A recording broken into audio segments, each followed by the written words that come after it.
welcome to today's video lecture. And in today's video lecture, I'll be solving previous year's NEET questions and discussing the answers. And this is for the chapter Chemical Coordination and Integration. Okay. And we are in part 1 of the series. Okay. So let's begin. Okay. So question number 1. Which one of the following statements is correct? This appeared in 2006. A. Endocrine glands regulate neural activity but not vice versa. Okay. B. Neurons regulate endocrine activity but not vice versa. C. Endocrine glands regulate neural activity and nervous system regulates endocrine glands.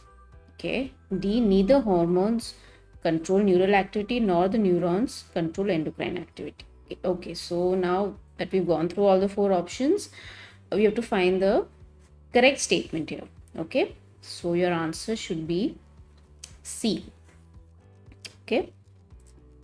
Answer is C. So endocrine glands regulate neural activity and nervous system, that is the neural system, regulates endocrine glands. Okay. So this has to be the right answer. Let's go to the discussion. We'll understand this answer better. Oh, sorry about that. Shouldn't have been there. But anyway, so neural system and endocrine system, they regulate each other. Okay, through the feedback loop system. Okay, so now we've studied the neural system, right? We know the parts of the brain, okay, and which part of the brain controls what, right? Mostly to control the endocrine system, you need the hypothalamus. Okay, I think I've already discussed the functions of hypothalamus previously, okay, in the neural regulation chapter, the questions. You also need to understand pituitary gland. Okay, this also plays a very important role in the endocrine system. So they all form a part of the neural activity. Okay, they're all sending signals, okay, through their axons to the nerve fibers to secrete a particular hormone. Okay, they act on a particular gland. Okay, so there's a feedback loop system. Okay, either it's positive feedback or it's negative feedback. Okay, if the body feels that you need more secretion of a particular hormone, it will begin to secrete more and then send a signal again to the brain to secrete more. Okay, if there's a negative feedback loop which says that, okay, I'm done, I don't want this anymore, if there's enough of a particular hormone, it will send a negative feedback loop to the system, back to the brain, saying that I don't want this anymore, so please stop. Okay, so there are 2 types of loops. There's a positive feedback, there's a negative feedback loop. Okay, we'll understand this through certain examples that are there. So the first one is LH feedback loop. Okay, so luteinizing hormone feedback loop. Okay, so now estrogen, now we're talking about female specifically, in the female body, the female reproductive system. Estrogen stimulates the release of luteinizing hormone, okay, which further secretes the estrogen from the ovaries. Okay, so if now that LH has sent a signal to the ovaries saying that I need more estrogen. Okay, so now estrogen increases. Okay, more LH is secreted, more estrogen is sending a feedback till there will be a level where it says that I don't want estrogen anymore. Okay, there will be a signal sent there to the pituitary gland saying and stop secreting LH. So this stimulates further release of LH to a point when negative feedback loop begins. Okay, so this is how they are interrelated with each other. The question was basically to understand how they are interrelated with each other, right? Now, a second example is osmoreceptor ADH feedback loop. I'm sure you are all familiar with the functions of ADH, right? We've discussed this multiple times. We've discussed this, I think, excretory system in much more detail. I think in the neural system also. And now again, in the endocrine system, this chemical coordination chapter also, ADH will be appearing multiple times. So please be familiar with this hormone. Okay, so now how does this feedback loop work? Okay, so now when there is high plasma sodium concentration or water deficiency in the blood, okay, in the body, if there's too much sodium concentration or there is less water, there are osmoreceptors in the hypothalamus, okay, and they shrink. Okay, and now that sends a signal to the supraoptic nuclei of the hypothalamus. If you watch neural control and coordination videos, you're familiar with supraoptic. I've already explained that in the hypothalamus. Okay, so they begin to shrink and they send a signal, okay, to the hypothalamus. Now, what does that hypothalamus do? What that part of the hypothalamus does is it fires nerve signals to the posterior pituitary gland, okay, and the stored ADH is released and acts on the renal tubules, allowing for water reabsorption till osmolarity comes back to normal. Okay, so this is the function. Again, now we have a function of the osmoreceptor ADH feedback loop, but again now we are seeing how hormones, the endocrine system and the neural system, the neural activities are interconnected with each other. Okay, so we've seen examples. We've seen the LH feedback loop. That's one example of how it works. Now, osmoreceptor ADH feedback loop is also a very good example. You send the osmoreceptor shrinks inside, send the signal to hypothalamus, sorry, sends a signal to posterior pituitary. Okay, now it's time to release ADH. I need ADH in the blood. Okay, and the ADH is secreted or released. I'm sorry, not secreted, but released from the posterior pituitary gland, and it functions on the renal tubule. That's a distal tubule. Okay, distal convoluted tubules and the collecting tubules collection duct. Okay, and I've explained this in very much detail in excretory system, so I won't go into much detail here about ADH. And so what happens now, once ADH has, ADH's job is to bring back water back into our blood. Okay, it doesn't want to lose water. Okay, so allowing for water reabsorption till osmolarity comes back to normal. All right, so next is cyclic release of hormones. Okay, there are hormones secreted influenced by seasonal changes, aging, sleep cycle.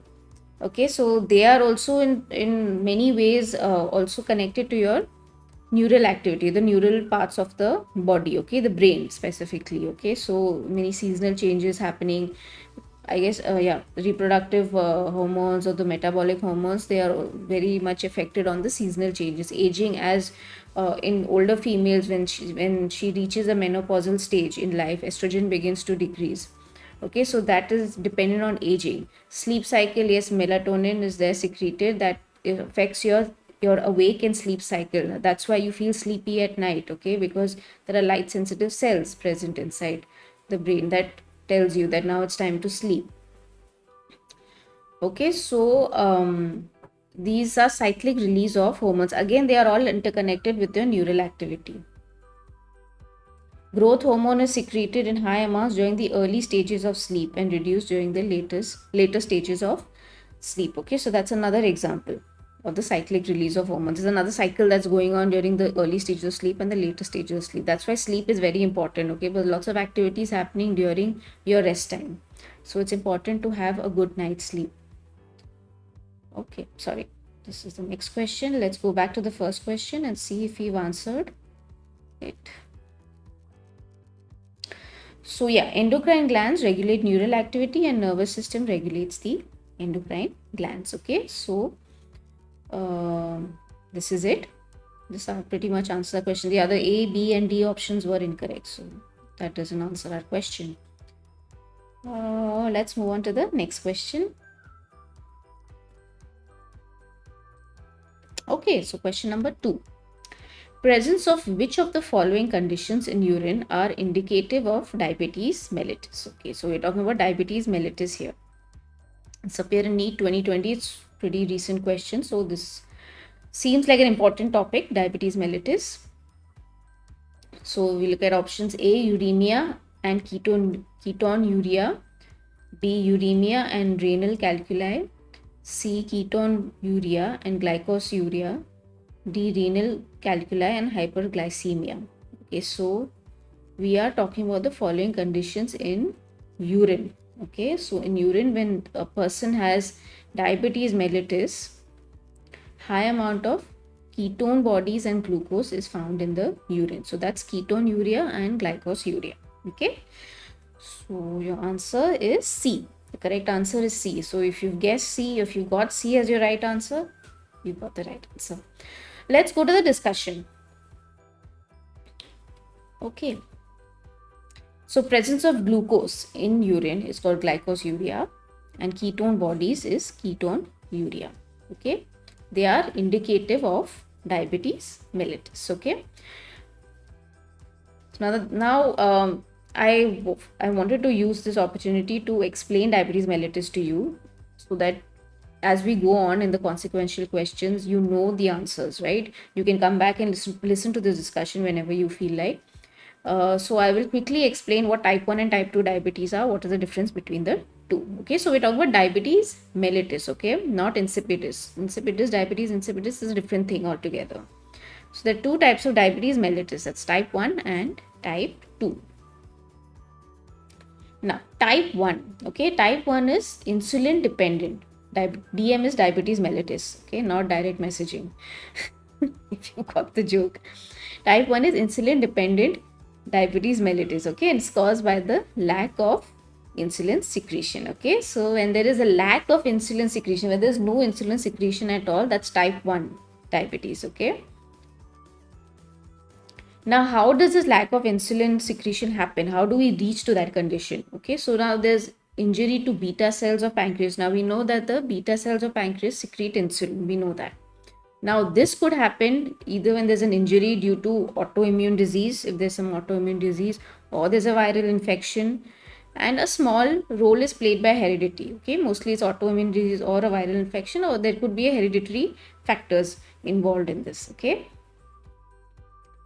It erupts quickly within a period of few days to weeks, okay, and resulting in increase in blood glucose concentration, utilization of fats for energy, and formation of cholesterol, utilization of body's proteins, resulting in depletion. Okay, so now let's say you have reached a condition. Let's say you have type 1 diabetes. The patient has type 1 diabetes. Okay, there is no insulin secretion happening, but you are consuming food. The patient is obviously consuming food. Okay, so the glucose levels are increasing. But what does glucose do? Glucose is just floating around in the blood. Glucose is not reaching the cells where it is required for energy production, okay, or to the muscle cells or the liver cells or anywhere.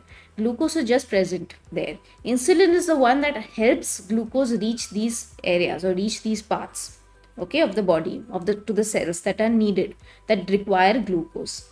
But let's say if insulin is absent and glucose is just present in the blood, it is not reaching the cells, so the cells are not gaining energy. They're not able to produce energy, okay, from this, even though you're eating food. So what happens now? The cells need energy somehow. They're not gaining it from glucose, so they begin to utilize fats for energy. Okay, that's when ketone bodies begin to produce.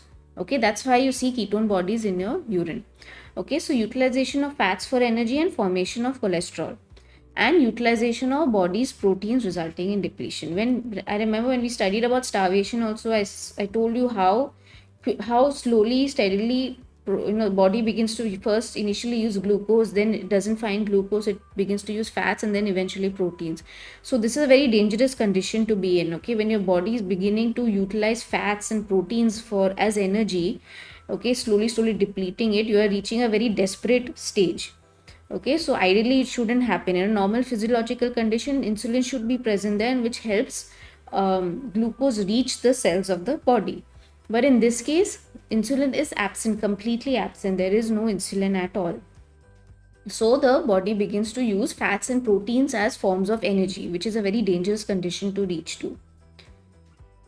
So, of course, in patients that have type 1 diabetes, they have high blood glucose, which causes loss of glucose in urine. Okay, so there's blood glucose, and obviously glucose, when you studied excretory system, nephrons have the ability to pull back glucose or reabsorb glucose back into the blood. They don't want to lose glucose, right?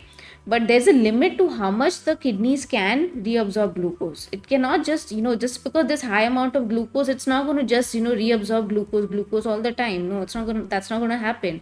There is a limit, there's a threshold level to which the glucose is reabsorbed back into the blood. The rest is all going to be excreted out. So you find a high amount of glucose present in the urine. Now, that creates a hyperosmolarity condition. So water also gets pulled along with glucose. So as you're losing glucose, you're also losing water, which is also not, which is a very dangerous condition. So that leads to dehydration. Okay, so high blood glucose causes dehydration. And also it is found that chronic high glucose causes tissue injury. So there's this high glucose all the time in your blood, that's going to cause tissue injuries also. Okay, so these are the uh, conditions in which, type 1 diabetes, as in when, if type 1 diabetes is present in a particular patient, this is all that's going to happen inside the body. Okay, and yes, shifts to use of fats for energy, I've already explained that. That's how ketone bodies are produced. And yeah, causes protein depletion. Again, I've already explained that. If you like, you can note this down, because this type 1 and type 2 diabetes difference, understanding the difference is very important for NEET and also in the future when you're studying MBBS, because this is a very important disease to understand.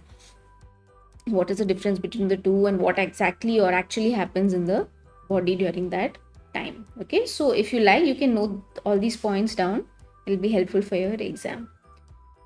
Okay, so this is type 1 diabetes, this lack of insulin in the blood. Okay, so now let's look at type 2. Okay, now type 2, actually this is supposed to be insulin non-dependent. Okay, it's not dependent. It's non-dependent diabetes mellitus. Okay, and now this type 2 is caused by the decreased sensitivity of target tissue towards the metabolic effects of insulin. Okay, so insulin is present there in type 2 diabetes. Insulin is present there, but the cells that need the glucose, they have become resistant to the insulin. Okay, they have become resistant to the insulin. Let's say you have insulin present in the blood and you have insulin receptors, right, in your cell. Let's say your muscle cell and needs glucose. Okay, and these are insulin receptors. So this sensitivity to this has decreased. That means resistance has increased towards insulin. Okay, sensitivity has decreased. Understand that sensitivity has decreased, so resistance has increased towards insulin, towards the insulin receptor that are present in the cell. Now, insulin's job is to bring glucose towards the cells, right? Insulin's job is that, mainly that glucose uptake. But now, if these receptors are going to be resistant to that insulin, then it cannot do its job. I can't do my job. I can't bring the glucose into the cell because these receptors are being resistant to it. Okay, so it is not dependent on insulin, it's dependent on those receptors. That means there is increased resistance towards that insulin. Let me change this. Yeah, so caused by the decreased sensitivity of target tissues towards the metabolic effects of insulin. It is associated with increased insulin in blood. Obviously, pancreas is there. It's secreting that insulin, it's releasing the insulin into the blood like it's supposed to do. It's doing its job, right? Obviously, you're eating a meal. Let's say you've eaten a meal and you've eaten like high glycemic food. Okay, high glycemic food are foods that just shoot up your glucose in the blood. Okay, like for example, sugar, white flour commonly known as maida in India. And these kind of foods, they shoot up the glucose levels in the blood, and that those are actually very dangerous foods to eat, like at a very consistent phase point. Okay, these foods are not very good to eat at a very continuous phase. So when glucose shoots up in the blood, insulin is secreted. Insulin is secreted because it is sensing high glucose in the blood. So its job is to secrete insulin, right? Pancreas's job is to secrete insulin. So it's secreting insulin into the blood, and so there is increased insulin in blood, like we see, right? But that insulin is not able to let glucose go into the cells because the receptors are not functioning, right? So the presence of glucose in blood due to insulin resistance causes secretion of insulin, leading to hyperinsulinemia. Okay, hyperinsulinemia, another big word, but basically it means high amount of insulin in the blood. So type 2 diabetes is also known for increasing insulin in blood. Not just that there is high glucose in blood, but there is high insulin in blood also. That's why it leads to a condition called hyperinsulinemia.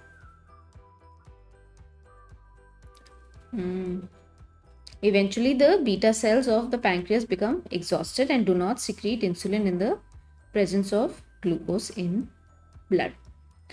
Okay, so yeah, so there are many conditions which lead to insulin resistance. One of them is obesity. So obesity, it has been found in many obese patients that insulin resistance, there's high insulin resistance. PCOS is also a condition in women. That's polycystic ovarian disease, ovarian syndrome, PCOS. And also there are another genetic factors also involved. There's some genes involved which tend to increase insulin resistance. So overall, yes, there are conditions, another conditions that are different from this insulin, that result in increased insulin resistance. But because now there is increased insulin resistance in the cells, this glucose levels are already high, and because of that insulin levels are already increasing. Okay, because it's detecting high glucose in the blood. Now when it's detecting high glucose in the blood, it is compensating, it is continuously then secreting insulin into the blood till the beta cells at one point become exhausted, that they cannot secrete too much insulin. Okay, so that there's a threshold to how much the pancreas can function. Okay, so that's why I said eventually the beta cells of pancreas become exhausted and do not secrete insulin in the presence of glucose in blood. Okay, so yeah, so like I previously mentioned, that this is actually a gradual disease. Okay, it's not something that happens instantly, not like type 1 diabetes where it happens within a few weeks or few days. Okay, so this for example in obese patients, now when they are continuously consuming high glycemic food like on a daily basis, and it's very high glycemic, it's increasing, shooting up your glucose in the body. So it is found in obese patients that these insulin receptors, they have become resistant to the insulin. Okay, and so the glucose is just been accumulating in the body. Okay, but in the blood, but insulin is not able to do its job to bring that glucose into the cells. Okay, so this is just one example. So yeah, you have type 1, type 2 diabetes. So this is a table which I've got from a textbook called Guyton, is the author of a book called Textbook of Medical Physiology. And these are the clinical features of type 1 and type 2 diabetes. So I thought it'll help you understand type 1 and type 2 diabetes and the difference between the two. So it's easier to look at and understand. Okay, so you have your age at onset, body mass, plasma insulin, plasma glucagon, plasma glucose, insulin sensitivity, and the therapy that's involved. Okay, so if you can note this down in your textbook if you like, you can note down these points also if you like. Okay, because type 1 and type 2 diabetes is a very important topic for NEET. Okay, so if we go back to our question, yeah.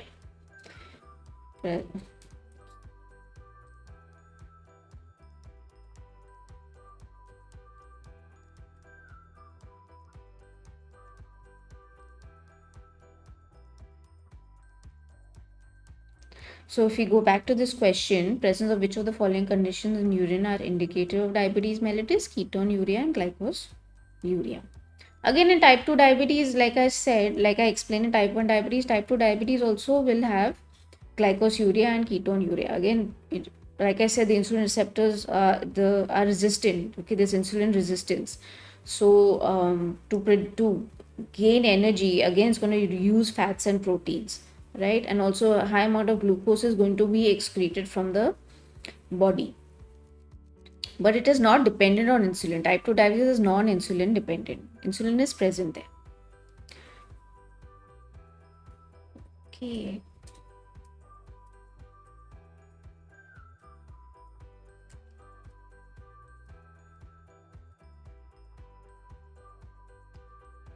Okay, so question number 3.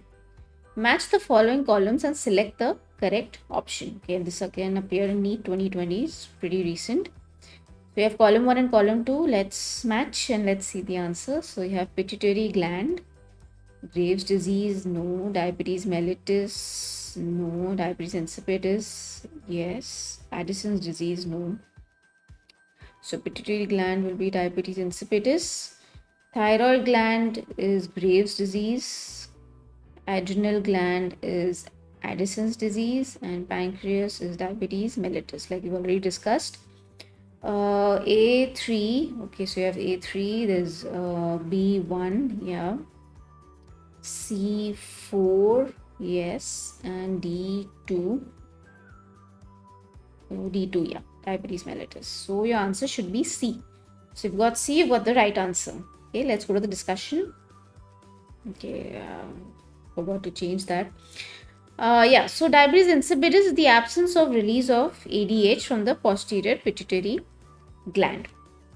Okay, so ADH, like I said, stores and is released and stored in the posterior pituitary gland. Posterior pituitary gland job is to do that.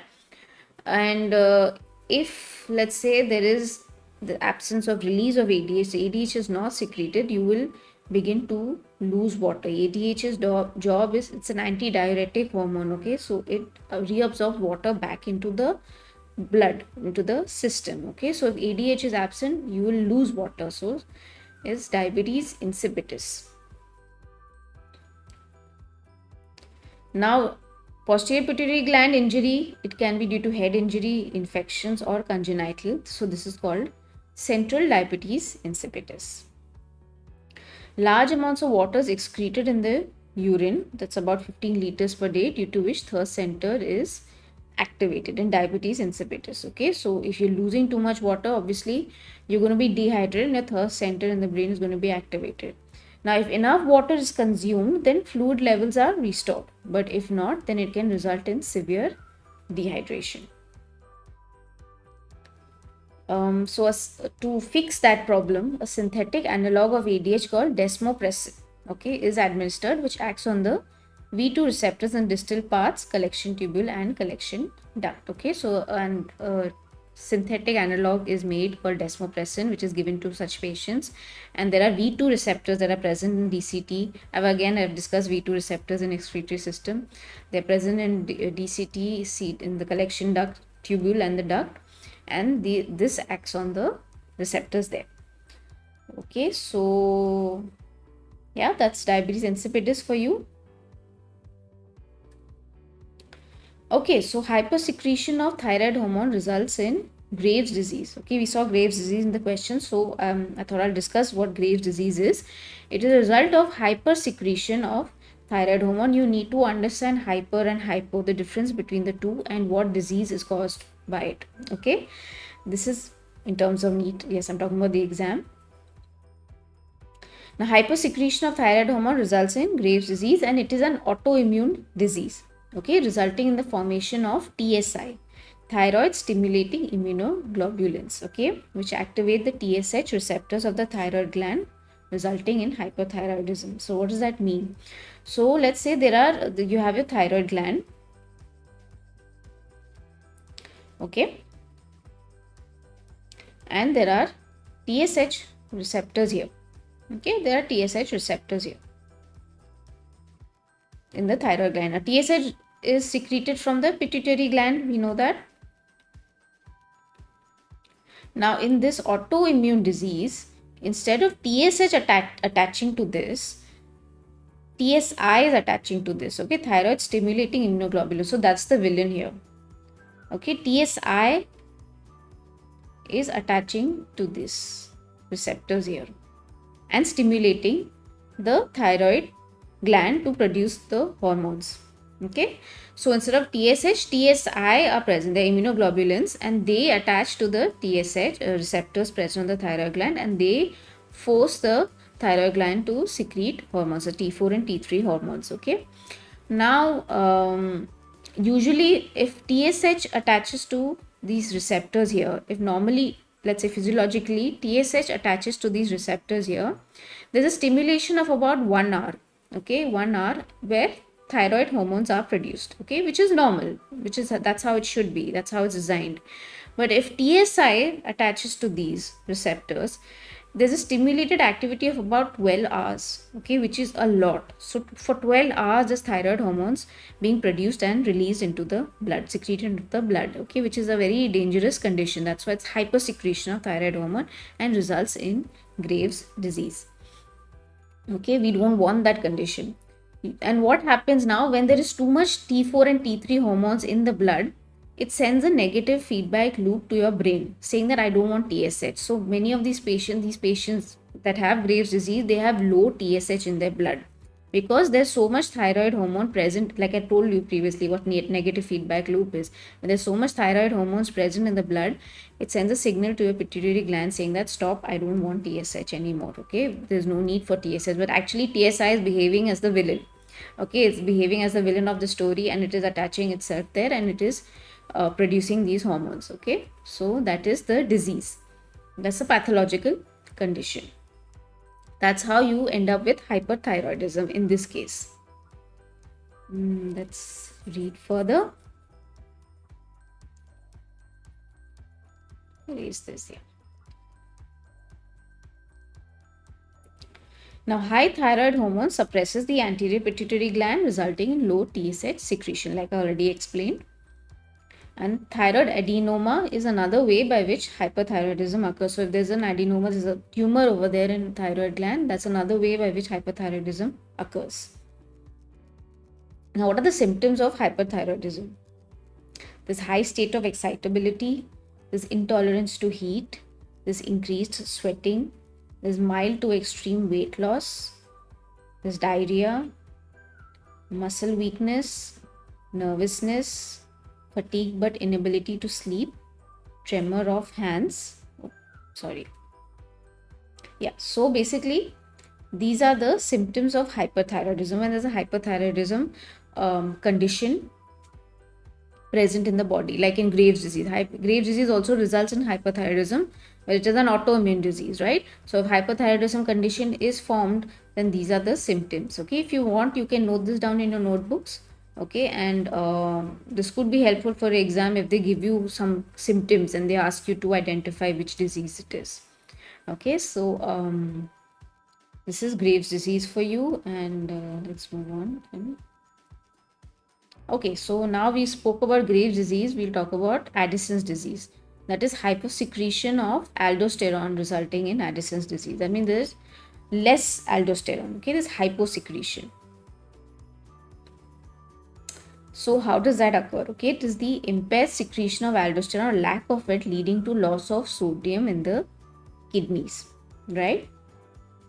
This leads to loss of sodium concentration in plasma, leading to loss in plasma volume and decreased blood pressure. So due to some kind of injury to the adrenal glands where aldosterone is produced, or atrophy of that particular gland, the adrenal gland, there could be a condition where there's hyposecretion of aldosterone. Obviously, there's impaired secretion or lack of it. There is no secretion at all. Okay, this results in Addison's disease. Now, aldosterone, just imagine if aldosterone is less in the blood. We already discussed this in excretory system. Now you see how everything is interrelated, right? So if there is less aldosterone in the blood, now aldosterone is known to act in the principal cells of DCT. Remember, I spoke about principal cells in DCT. Principal cells in distal convoluted tubule in the nephrons, right? And their job is to reabsorb sodium, okay, back into the blood. If aldosterone is absent, that means it will not act on DCT, right? What will happen? There will be a loss of sodium. If there's loss of sodium, there's going to be loss of water. If there's loss of water, the plasma volume is going to decrease and blood pressure will also decrease. Okay, so that's a very dangerous condition to be in. If there is hyposecretion of aldosterone, this is what happens in Addison's disease. It also results in hyperkalemia in the ECF and renal retention. So Addison disease, another feature of Addison disease is it increases the potassium levels in the blood. Okay, and even the nephrons begin to reabsorb potassium. Okay, but that is also another bad condition to be in if there's too much potassium and there's loss of sodium happening. Now, if adrenal glands, now let's look at it logically. If adrenal glands are not functioning, that's impaired. Obviously, aldosterone is not being secreted, but cortisol also will not be produced. right? There will be a problem in the cortisol secretion also, and cortisol also plays a very important role in glucose metabolism. So there's lack of cortisol secretion, which results in no production of gluconeogenesis. Okay, so gluconeogenesis, that means cortisol between meals performs gluconeogenesis. Okay, when between two meals, when you are low on glucose, it tends to uh, you know produce glucose from non-carbohydrate sources. That's its job. So if cortisol is not present there, gluconeogenesis is not going to happen, so you're not going to get energy. So, and also sometimes not only cortisol helps in gluconeogenesis, there are also other metabolic conditions in the cells that it is required to be there. So even if some patients, it is seen that even though they are well fed, they have glucose in their blood, but they still, muscles are weak and they're tired, fatigued, because cortisol is also responsible for other metabolic functions. So if you look at this logically, Addison disease, to a certain extent, if there's hyposecretion of aldosterone, there will be some problem with the cortisol secretion also. So that is another aspect to look at.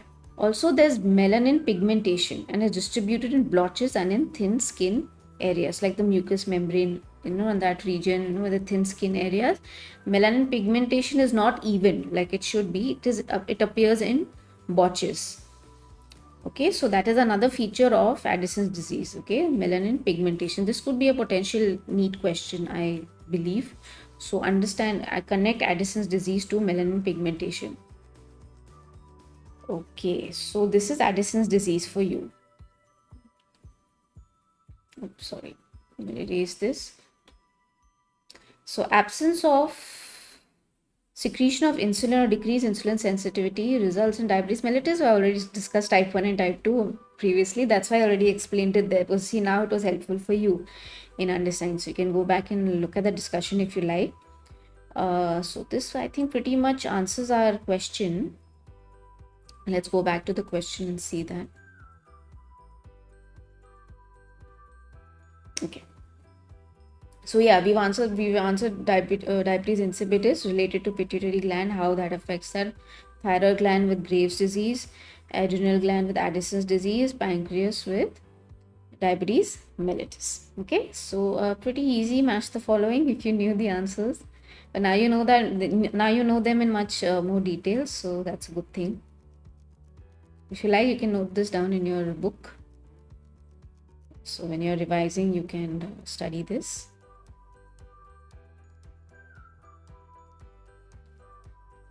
Okay, so question number 4. Select the correct statement. This appeared in NEET 2020. A. Glucocorticoids stimulate gluconeogenesis. B. Glucagon is associated with hypoglycemia. C. Insulin acts on pancreatic cells and adipocytes. D. Insulin is associated with hyperglycemia. No, D is definitely incorrect. Insulin acts on pancreatic cells and it acts on adipocytes, doesn't really act on pancreatic cells. So that's incorrect. Glucagon is associated with hypoglycemia. No, it's hyperglycemia. It's the opposite of insulin. Glucocorticoids stimulate gluconeogenesis. We just discussed this with respect to cortisol. So A is the right answer. So the answer is A. Let's go to the discussion. So glucocorticoids such as cortisol. Glucocorticoids is cortisol. Mineralocorticoids is aldosterone. Okay, and they stimulate gluconeogenesis. So cortisol, how it stimulates gluconeogenesis? It increases the enzymes required to convert amino acids to glucose in the liver cells. Okay, that's one job that it does. Then cortisol causes mobilization of amino acids from extrahepatic cells, mainly muscles. Extrahepatic cells are cells apart from liver cells, okay, such as muscles. So it causes mobilization of amino acids. So it increases the enzymes that are required to convert amino acids to glucose. It causes the mobilization of amino acids. Then also it mobilizes fatty acids from adipose tissue, thus increasing its concentration in the plasma and eventually leading to oxidation of fatty acids, okay.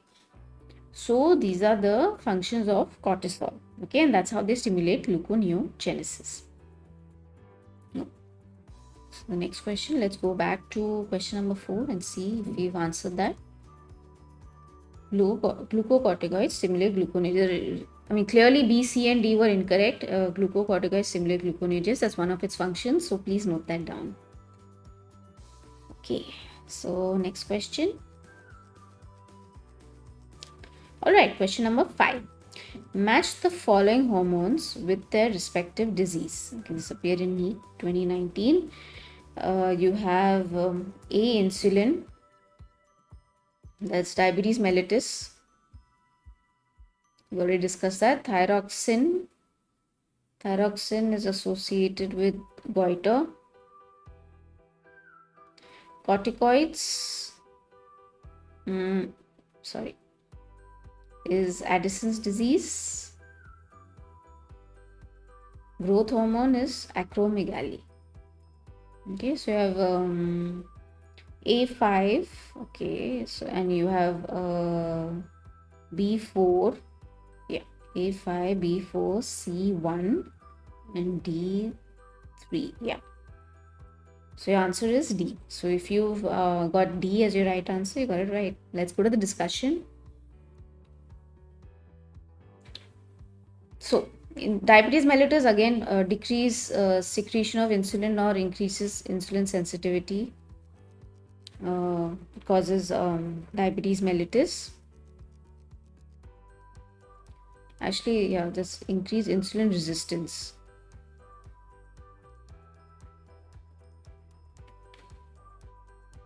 That's incorrect. It increases insulin resistance and decreases insulin sensitivity. So please change that if you're noting it down. Hyposecretion of thyroxine causes endemic colloid goiter. Okay, now goiter actually means greatly enlarged thyroid gland. It happens when there's hyposecretion. Now we spoke about hypersecretion, right? In this case, we're talking about hyposecretion of thyroxine.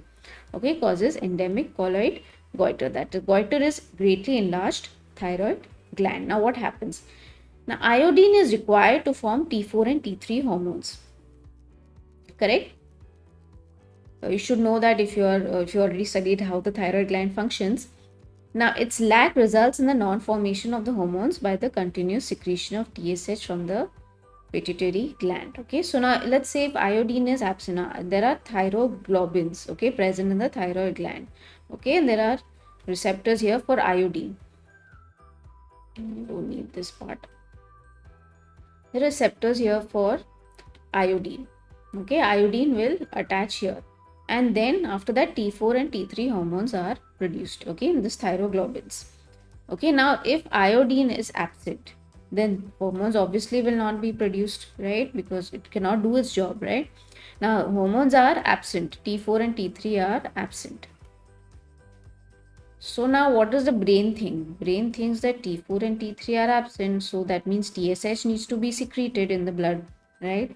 So TSH is continuously secreted in the blood, but it's of no use because iodine is absent. But pituitary gland doesn't know that. Pituitary gland just thinks that T4, it's just looking at T4 and T3 and saying that you're absent, you're not present here. So I need to keep secreting TSH, assuming that TSH has to still do its job. But obviously the case is different here. So this results in the formation of thyroglobulin follicles, thus increasing the size of the thyroid gland. Okay, so those follicles then begin to increase in size. Okay, then thus the gland also increases. So this is what I just spoke about was endemic colloid goiter. Now if you noticed in this certain part, the northern belt of the Indian region of the country in India, and also there are other many parts in around the world in US and all, there if you notice it's called endemic. So this particular condition goiter is found in those regions because the soil over there lacks iodine. Okay, when it lacks iodine, because of that the thyroid hormones are not able to be produced as they should. So because of that, they have very enlarged necks. You can do a Google research on endemic colloid goiter and you will find photos of patients which have like very enlarged neck over here, okay, because the thyroid glands have increased in size, okay. There's enlargement of the size of the thyroid gland, okay, because of this region, this reason. So it is found in a particular area or particular population of people, okay, living in that particular region. That's what's called endemic. Now there's another type of goiter also found. It's idiopathic non-toxic colloid goiter, okay, and occurs in patients with the presence of iodine. Iodine is present there, but still goiter. It's called goiter. Why? Because secretion of hormones is decreased due to mild thyroiditis. That means there's inflammation of the thyroid gland, okay, and hence results in the enlargement of thyroid gland in the non-inflamed parts, okay. So certain parts of the gland are inflamed, and so the parts that are non-inflamed begin to increase in size, okay. So this is another type of goiter, okay. Goiter, if you want to remember, just remember it as enlarged gland, and also that thyroid is absent. Why? Because of iodine. Connect iodine with the thyroid gland, okay, then you'll be able to remember this. So this is non-toxic colloid goiter. This could be a potential NEET question if they want to mess around and give you something that you need to think about. So this is like an extra piece of information for you guys, but mainly they talk about endemic colloid goiter, okay, and that is the absence of iodine, okay, because of which T4 and T3 hormones are not produced, and so the follicles begin to increase in size.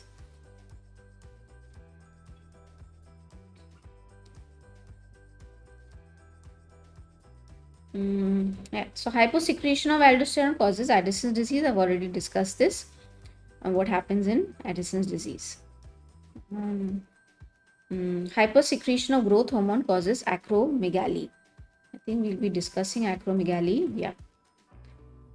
Causes acromegaly, this hypersecretion of growth hormone. Now, what happens in acromegaly? So, adenoma of the pituitary gland occurs after adolescence. That means if there's a tumor in the pituitary gland after adolescence, results in the excessive secretion of growth hormone. Okay, so this is the reason why there's hypersecretion of growth hormone.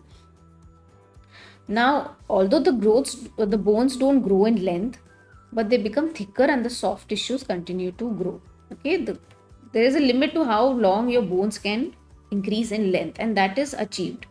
But if the growth hormone is continuously secreted because of the adenoma, the bones don't grow in length like ideally growth hormone's job is, but after a certain point they don't do that job. So what happens is, if growth hormone is still present in excessive amounts, they become thicker, the bones become thicker, and the soft tissues also continue to grow. So what happens is, how you can identify a person who has acromegaly. Okay, there's marked enlargement of hands and feet, okay, and the membranous bones such as cranium, nose, portions of the vertebrae, lower jawbone. Okay, so these are the symptoms that what you can see in a person who has acromegaly. And the vertebrae also causes a hunched back, like this, which is known as kyphosis. This could be a potential NEET question. Okay, the hunched back because of hypersecretion of growth hormone. There's a hunched back. The vertebrae causes that hunchback. This condition is known as kyphosis. If you can do a normal like Google research or Google search on acromegaly, you'll find photos of patients. So maybe you can compare that with a normal person and see how you can identify that. So this is hypersecretion of growth hormone. Soft tissue such as tongue, liver, and kidney also become enlarged. Okay, so this is not a very good condition to be in. You don't want hypersecretion, you don't want them to increase in size. Ideally, physiologically, they're not supposed to increase in size. But if a certain condition like this appears, then yes, that means that there's hypersecretion of growth hormone. Oh, sorry, let's go back to the question again.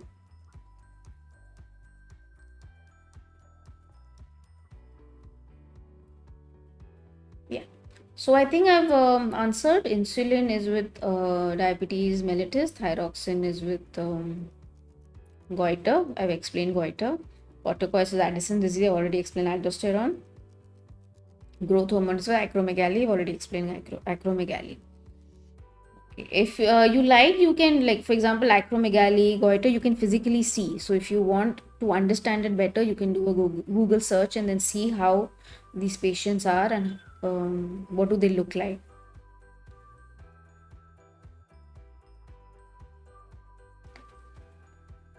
Okay, let's move on to the next question then.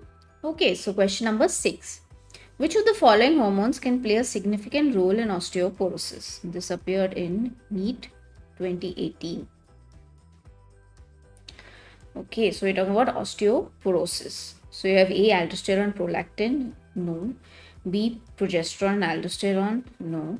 C, estrogen and parathyroid hormone, yes.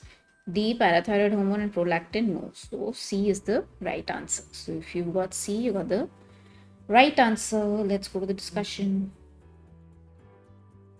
So estrogen and parathyroid hormone play a role in osteoporosis.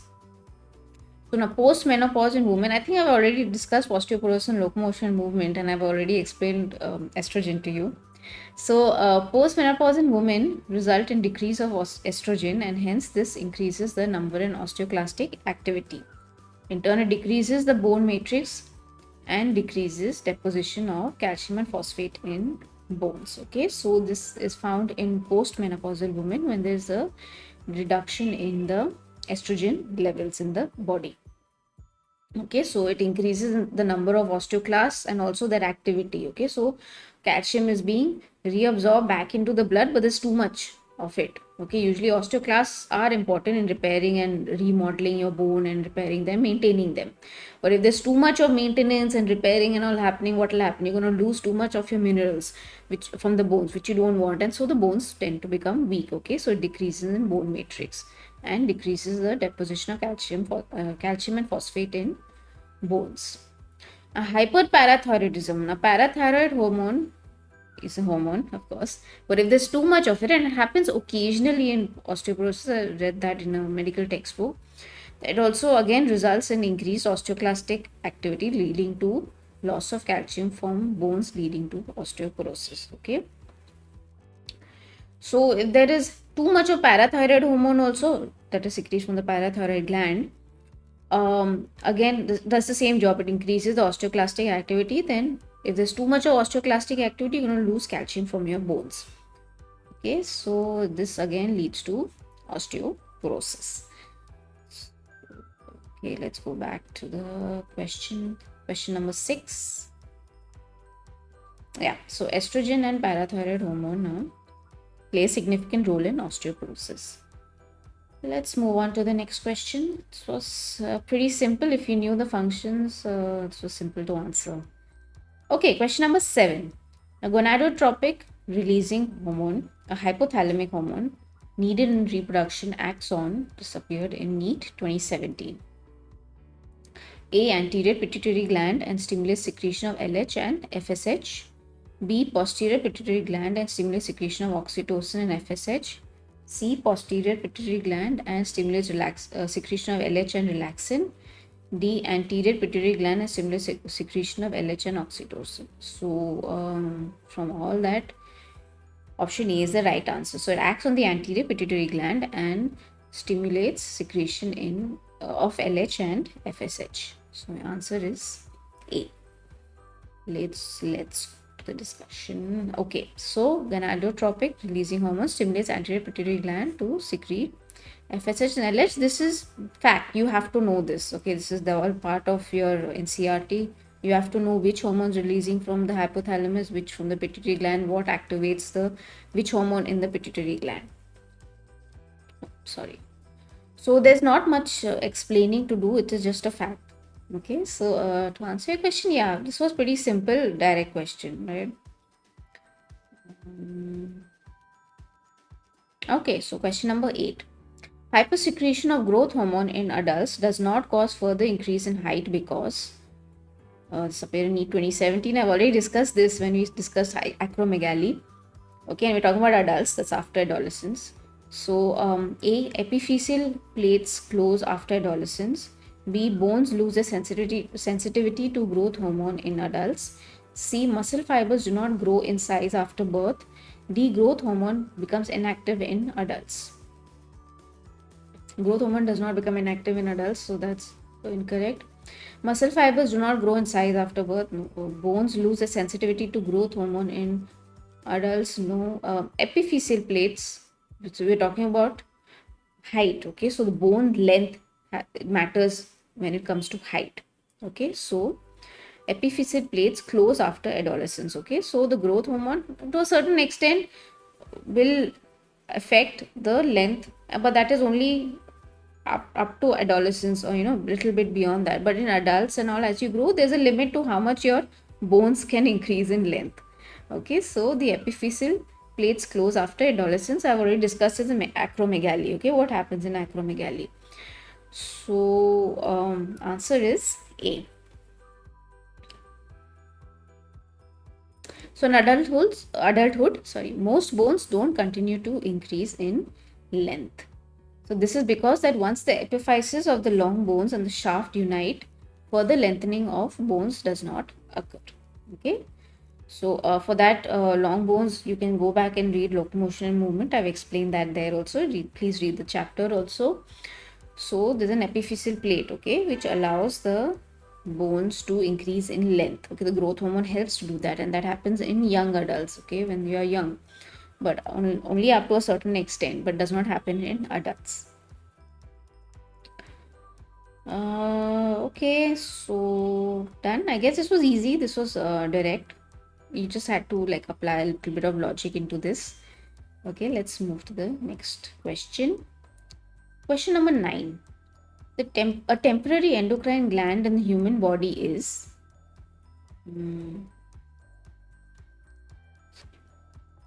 this appeared in NEET 2017.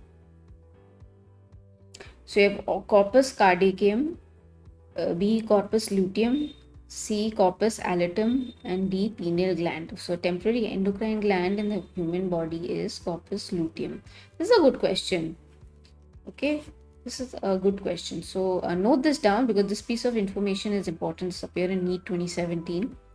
So your answer should be B, and we'll see why corpus luteum is a temporary endocrine gland. So we know temporary endocrine gland is called corpus luteum. So now after ovulation, okay, now for this you need to understand reproductive system, which I'm not going to go too much detail over here. We'll study that. Please go back and read reproductive system if you like, or when I go through the questions of reproductive system, you'd maybe come across it. So after ovulation, the theca interna cells and the follicular cells, they form the lutein cells, okay, of the ovum there. They enlarge 2 or more times in diameter and become filled with lipid inclusions, giving it a yellowish appearance. Okay, so they increase in size, okay, and they become filled with lipid inclusions, giving it a yellowish appearance. Okay, so it's called corpus luteum. This process is called luteinization, okay, and the mass of cells is called corpus luteum. Now, once LH has acted on the granulosa cells and the theca interna cells, the lutein cells undergo this in this order. Okay, the lutein cells they first undergo proliferation. That's the first step. Second step is enlargement, then secretion, and then degeneration. Okay, so they first proliferate, then they enlarge in size, then there is secretion of those hormones from there, and then they degenerate. And this happens after ovulation. So once that ovum has released from that ovaries and they've entered the fallopian tube, after that this is what happens. Okay, so they enlarge the theca internal cells and the follicular cells. They form the lutein cells, and these lutein cells then they appear 2 or 3 times in diameter. Okay, they enlarge in size and then they begin to increase secrete hormones. Okay, that is once LH has acted on them. The secretion of estrogen and progesterone is temporary. Okay, there is secretion of estrogen and progesterone hormones from that. As involution of corpus luteum occurs 12 days after ovulation, leading to its degeneration and forming corpus albicans. Okay, so now corpus luteum, let's say, has been formed. Okay, there's proliferation, there's enlargement of the cells, the lutein cells, and now it is secreting estrogen and progesterone, which is the third step. Okay, it's secretion, that is, it secretes progesterone and estrogen. Okay, now this secretion is temporary. That's why it's a temporary endocrine gland. Okay, the secretion is temporary. Okay, is temporary as involution, that means they move inside the corpus luteum, uh, and this occurs 12 days after ovulation. Okay, so 12 days after that ovulation, the involution of the corpus luteum occurs, okay, leading to its degeneration. So once that 12 days is done, the secretion will stop, involution of corpus luteum occurs, and so this leads to its degeneration, forming corpus albicans. So the next step is corpus albicans, sorry. So if there is a question like that, what happens, what structure is formed after corpus luteum, then you know the answer is corpus albicans. Okay, so and this is found in females, corpus luteum, this temporary endocrine gland. So yeah, this is it to answer your question. Yeah, this is now okay. There's more.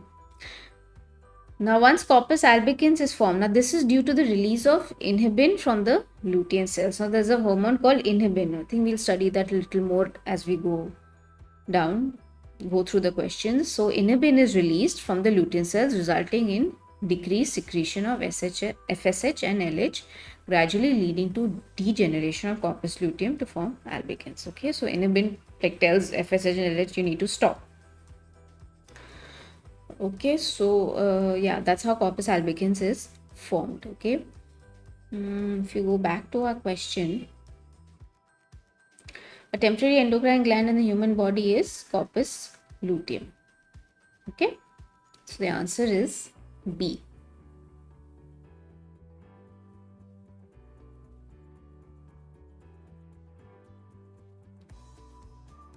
So I've explained how corpus luteum is formed, and then the degeneration of corpus luteum will happen because of inhibin.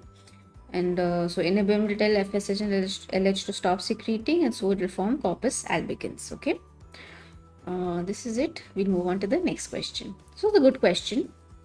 So this is a structure of the ovary, and you can see the different phases of ovulation happening. See, ovulation, that means the ovum is finally released from the ovary, and this granulosa cells, the theca interna and the follicular cells, they form corpus luteum. And this is the degenerated corpus luteum.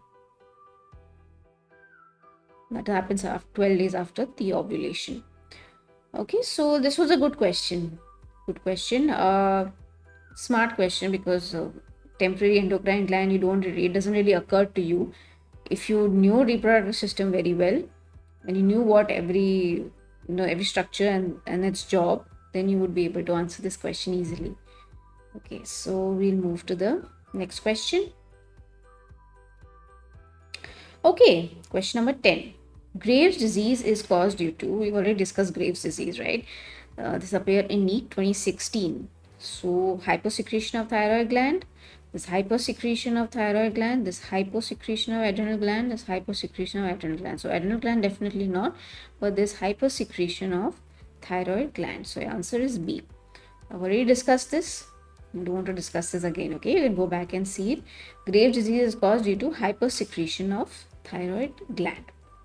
Okay, easy, simple. It is important to know what are the different diseases caused due to hypo or hypersecretion of a particular hormone. Okay, in this chapter, that is vital, and how each hormone behaves and what are their functions, the main functions. Okay, so question number 11. Name a peptide hormone which acts mainly on hepatocytes, adipocytes, and enhances cellular glucose uptake and utilization. This appeared in NEET 2016. So you have A, insulin, B, glucagon, C, secretin, and D, gastrin. So peptide hormone which acts mainly on hepatocytes, that's liver cells, adipocytes, fat cells, and enhances cellular glucose uptake and utilization. You should know this. This is insulin. Insulin plays a very, very important role. So the answer is A. Let's go to the discussion and see how that happens. So insulin acts on hepatocytes, adipocytes, and glucose uptake. Yes, we know that. What it does is glucose is converted to glycogen after a meal, okay, and converted to glucose when required. So insulin promotes glucose uptake in liver, okay. It promotes the glucose uptake in liver. So we know that glucose is converted to glycogen in the liver cells, but insulin helps in doing that. Insulin also promotes the conversion of excess glucose into fatty acids packaged as triglycerides in very low density lipoproteins. Okay, so insulin also converts that excess glucose into fatty acids. That's another function of, sorry, this is 1, 2, 3. It inhibits gluconeogenesis by decreasing the activity of liver enzymes and decreases the release of amino acids from muscles and other extrahepatic tissues. We studied cortisol. Cortisol promotes gluconeogenesis, but insulin does the opposite. It inhibits gluconeogenesis, okay? And how that does it? It acts on the liver cells by decreasing the activity of the liver enzymes. Also, it decreases the release of amino acids from muscles and other extrahepatic tissues. Fourth, now insulin inhibits lipase, which is used to hydrolyze the triglycerides in fat cells. Hence, the release of fatty acids from the adipose cells into the blood is inhibited. So, insulin plays like the villain now. If you want to lose fat, you don't need insulin, right? So, what happens is it inhibits lipase. Like, you're not going to allow lipase to hydrolyze fatty acids, okay, in the adipose cells, okay. I'm sorry, hydrolyze the triglycerides in the fat cells to form fatty acids, okay, from the adipose cells. So it inhibits the lipase from cutting down on the fat and on hydrolyzing the triglycerides. Fifth one, it promotes glucose uptake by adipose cells. Now we've seen glucose uptake in the liver cells, but it also promotes glucose uptake in the adipose cells to form minute quantities of fatty acids. So glucose forms minute quantities of fatty acids, but mostly it forms alpha glycerol phosphate, okay, and it contributes to the formation of glycerol, which combines with fatty acids to form triglycerides. So it helps in the formation of triglycerides. First, insulin in the fatty acids, it inhibits lipase from acting on them.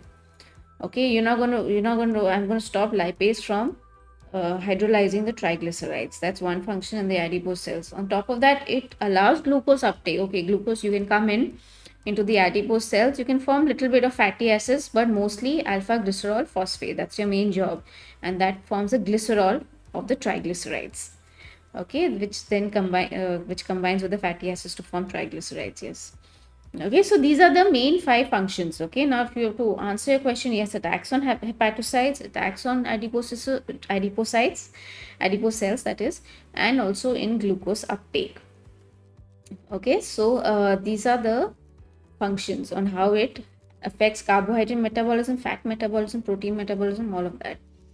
Okay, so yeah, I pretty much answered the question here in this case.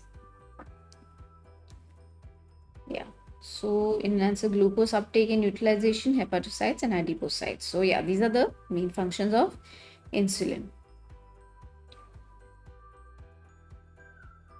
Move on to the next question. Question number 12. The posterior pituitary gland is not a true endocrine gland because, and this appeared in NEET 2016, A, it is provided with a duct. B, it only stores and releases hormones. C, it is under the regulation of hypothalamus. D, it secretes enzymes. Okay, so it's not a true endocrine gland, posterior pituitary, because it only stores and releases hormones. The actual production is happening in the hypothalamus. It only sends the packets to the posterior pituitary gland to be stored and released when it's required. Okay, so it's not a true endocrine gland like we've seen the other endocrine glands. They are actually secreting the hormones, they're producing them and secreting them. So the answer is B.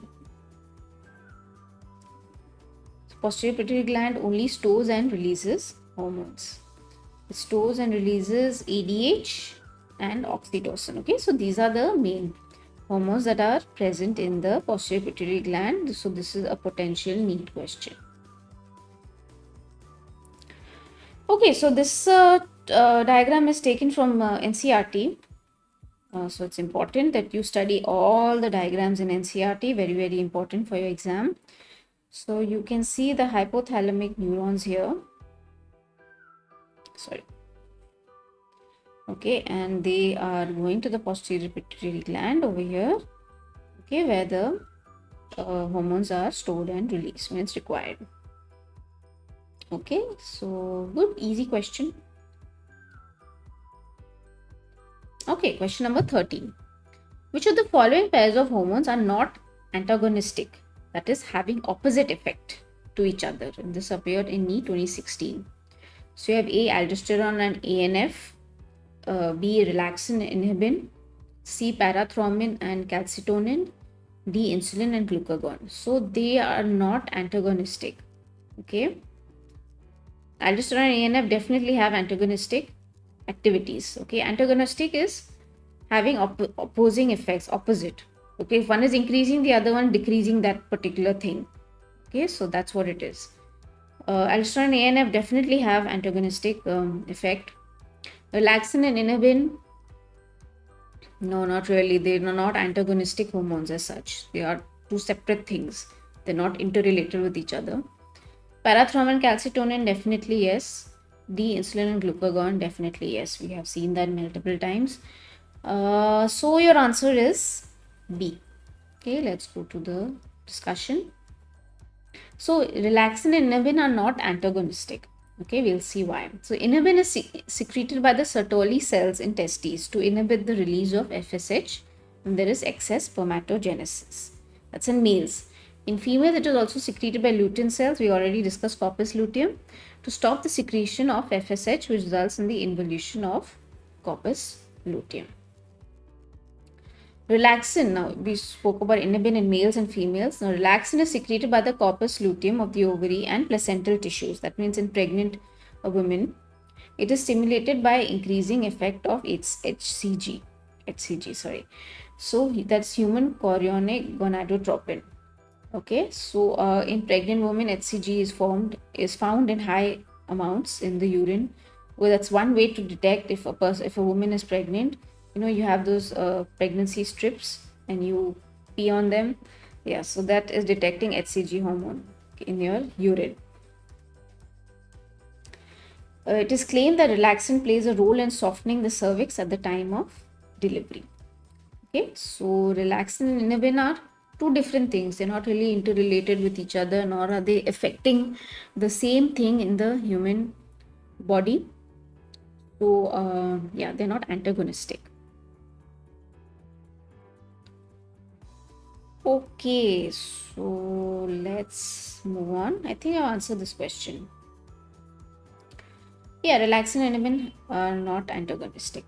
The rest A, C, and D definitely are antagonistic.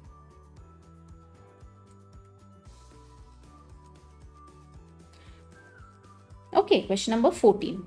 Which one of the following hormones is not involved in sugar metabolism? This appeared in 2015. So you see not involved in sugar metabolism. A, insulin, B, glucagon, C, cortisone, and D, aldosterone. So insulin, glucagon, and cortisone definitely are involved in glucose metabolism. There is no doubt about it. So it's D, aldosterone. This is a good question actually, because in this you need to know how carbohydrate metabolism is behaving, acting in the body. So you know what needs to be involved in the carbohydrate metabolism. So it appears simple, but it's not, because you need to know what sugar metabolism is and what actually happens in the body. So insulin, glucagon, and cortisone are definitely involved in glucose metabolism, whereas D, aldosterone, is not. So your answer is D. So aldosterone is not involved in glucose metabolism. Pretty direct. We've already understood that in the previous, when we studied Addison's disease. I explained what aldosterone does. So I will not explain this further. It's a pretty direct answer to this question. Let's move on. Okay, question number 15. Which one of the following hormones, though synthesized elsewhere, is stored and released by the master gland? This appeared in 2015. A, prolactin. Okay, B, melanocyte stimulating hormone. C, ADH, antidiuretic hormone, and D, luteinizing hormone. Okay, so it's synthesized elsewhere and stored and released by the master gland. It's a pituitary gland. So we already discussed pituitary gland, right? And hypothalamus. So ADH. Clearly ADH is the answer. Your answer is C. There should be no doubt in this because by now you should understand how the endocrine system works in the body, right? So the ADH is synthesized by the hypothalamus and is stored and released by the posterior pituitary gland. Okay, clear? Direct question. Let's move on to the next. Question number 16. Fight or flight reactions cause activation of, this appeared in 2014. A. The parathyroid glands lead to increased metabolic rate. No. The kidney leading to suppression of renin, angiotensin, aldosterone pathway. No. C. The adrenal medulla leading to increased secretion of epinephrine and norepinephrine. Yes. The pancreas leading to reduction in the blood sugar levels. No. So it is C. Fight or flight reactions cause activation of the adrenal medulla. Okay, now we're talking about the adrenal medulla leading to increased secretion of epinephrine and norepinephrine. So your answer is C. Let's go to the discussion. So fight or flight reaction causes release of epinephrine and norepinephrine from the adrenal medulla. Yeah, that's a fact. And these two hormones, adrenaline and noradrenaline or norepinephrine, are called emergency hormones or hormones of fight or flight. So when there's a stressful situation, these hormones get activated, they're secreted into the blood. Okay, so they're emergency hormones. They increase alertness, the pupil dilation, piloerection, sweating. Okay, so they raise the hair on your skin, right? You get goosebumps. You listen to a scary story, even then you get goosebumps, right? So there's a rush of epinephrine in your blood. You're sitting a roller coaster ride, okay, and you suddenly feel this free fall happening. Okay, there is the rush of adrenaline in your body. Okay, so these are called emergency hormones, but your body, your brain is not able to suddenly detect that you're actually sitting on a roller coaster and you're safe, you're not going to fall, right? Or when you're skydiving or bungee jumping or whatever, your brain does not register that very quickly. It takes a while till it registers. So your brain thinks that you are actually free falling and you are in a very dangerous condition.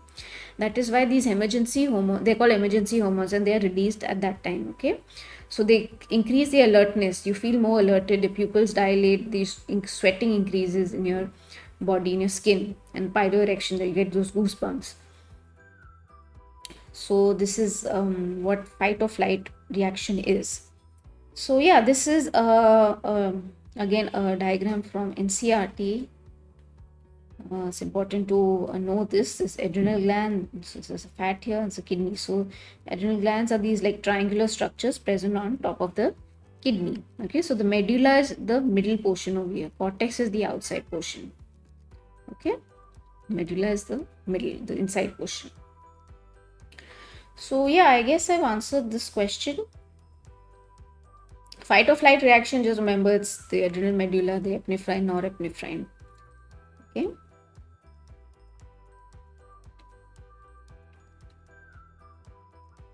Also another thing, a neural system, when I spoke about sympathetic and parasympathetic, yeah, parasympathetic system gets activated, okay?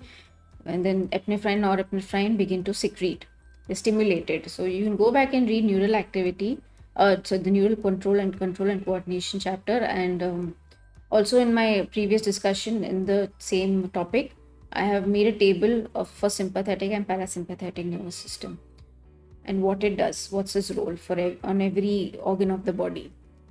So that's a pretty good table to remember and to note down. Okay, so question number 17. A pregnant female delivers a baby who suffers from stunted growth, mental retardation, low intelligence quotient, that's low IQ, and abnormal skin. And this appeared in NEET 2013. So this is the result of cancer of the thyroid gland, B, oversecretion of pars distalis, C, deficiency of iodine in diet, D, low secretion of growth hormone. So definitely no low secretion of growth hormone. Although there's stunted growth, there's mental retardation, there's low IQ, there's abnormal skin. There's oversecretion of pars distalis, no. Now it's either it's hyperthyroidism or it's hypothyroidism, right? So hyperthyroidism, no, it is definitely hypo. So answer is C. Okay, let's go to the discussion, see why. What shouldn't have been there. Cretinism is the disease. okay, that occurs during fetal life, infancy, or childhood. Okay, so it's seen in children, or it's seen in fetuses or in infants.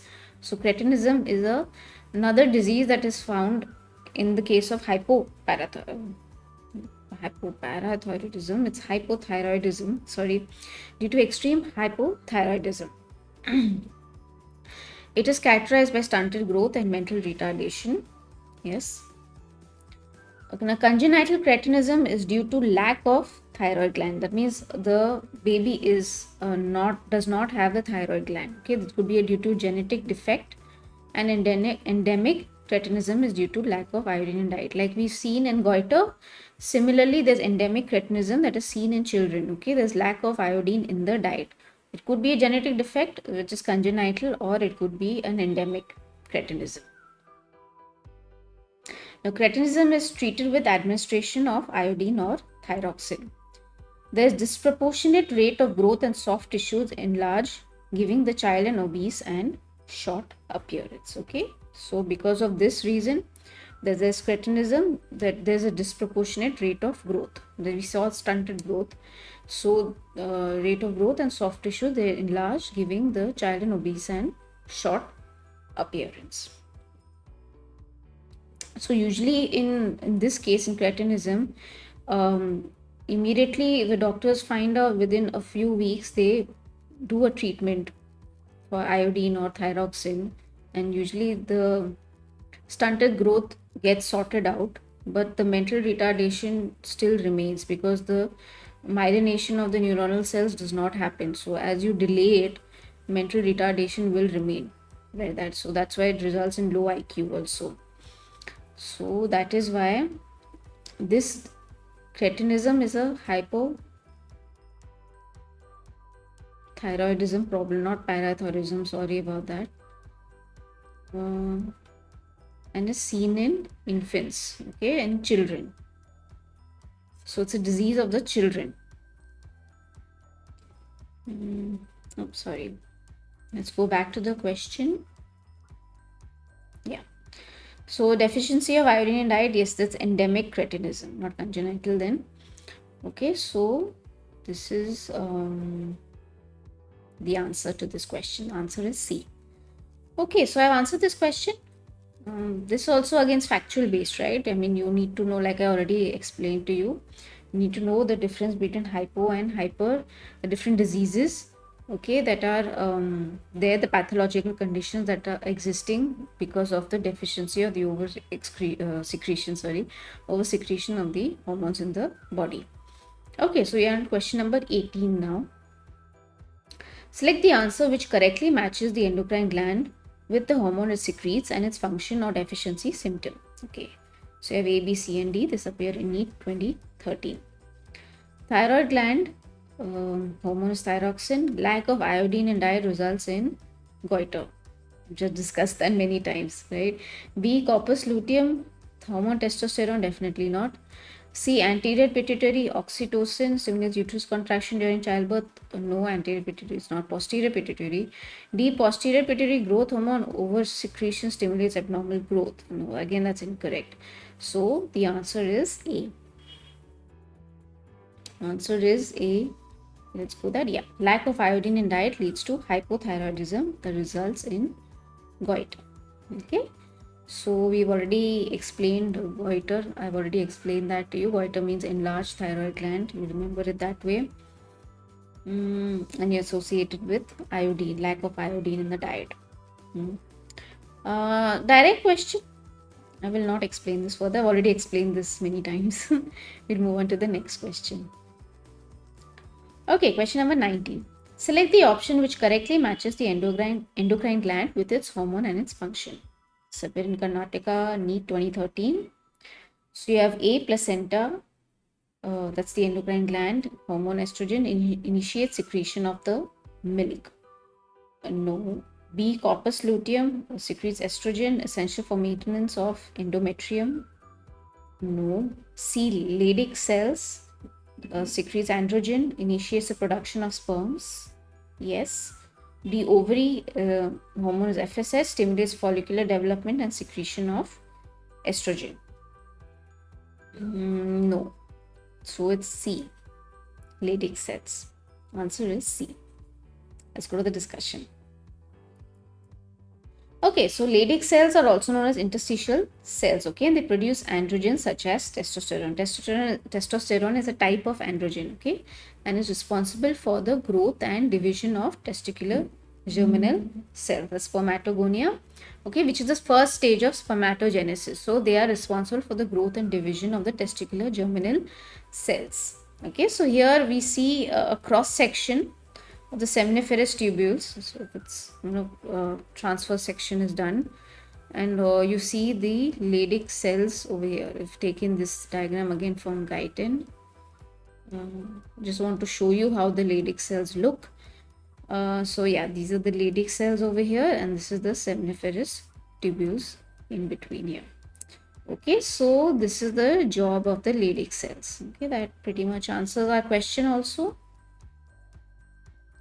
So see, Leydig cells, they secrete androgen and they initiates the production of sperms.